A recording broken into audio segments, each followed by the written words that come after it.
Ça fait 2 ans que je suis à l'AFD Johannesburg. Je suis arrivée ici en stage et je suis actuellement en VI, donc je suis volontaire internationale. Et je travaille sur les portefeuilles banque, municipalité et logement à l'agence. Volontaire international, c'est un contrat qui est géré par le ministère des Affaires étrangères. C'est un contrat de 2 ans pour les jeunes professionnels à l'étranger. On fait partie de l'équipe opérationnelle de l'agence locale. On travaille en collaboration avec tous les chargés d'affaires AFD. L'Afrique du Sud est un pays très particulier parce que il y a à peine 20 ans, on était encore dans le régime de l'apartheid. On dit que c'est le pays le plus inégalitaire du monde, c'est vrai, ça se voit assez explicitement. Mais c'est un pays très très agréable à vivre. Les gens sont globalement très sympathiques et très ouverts, c'est très facile de parler. C'est aussi un pays dans lequel il est très intéressant de travailler. Du fait notamment de ces inégalités, il y a des challenges à relever qui sont énormes et très importants. C'est d'ailleurs la raison pour laquelle on est là, pour laquelle l'AFD est présente dans ce pays. Agence française de développement Johannesburg, bonjour. J'ai fait une école de commerce, l'ESSEC plus particulièrement, et je me suis spécialisée en finance et en entrepreneuriat social au cours de mon cursus. Et donc du coup, c'est complètement en phase avec ce que je fais aujourd'hui à l'AFD, parce que je travaille beaucoup avec le secteur privé.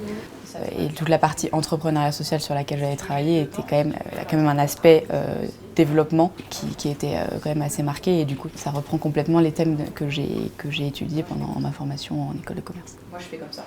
Et d'ailleurs, demain, on va visiter le projet AFCO, qui est un projet de logement social dans le centre-ville de Johannesburg. AFCO, c'est une entreprise privée qui rénove des bâtiments dans le centre-ville de Johannesburg et les met en location pour des populations qui ont des revenus relativement bas.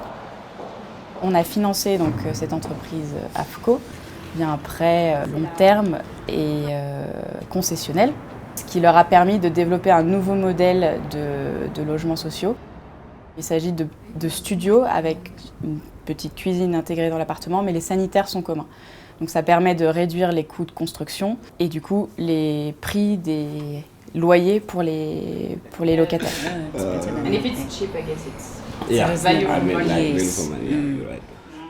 On est en face à face direct avec les contreparties et ça permet d'apprendre très rapidement finalement parce qu'en 2 ans, on commence à bien comprendre le fonctionnement de la maison AFD et de ses différentes facettes et de ses différents outils, de ses différentes façons de procéder. Donc je pense que c'est une bonne entrée en matière.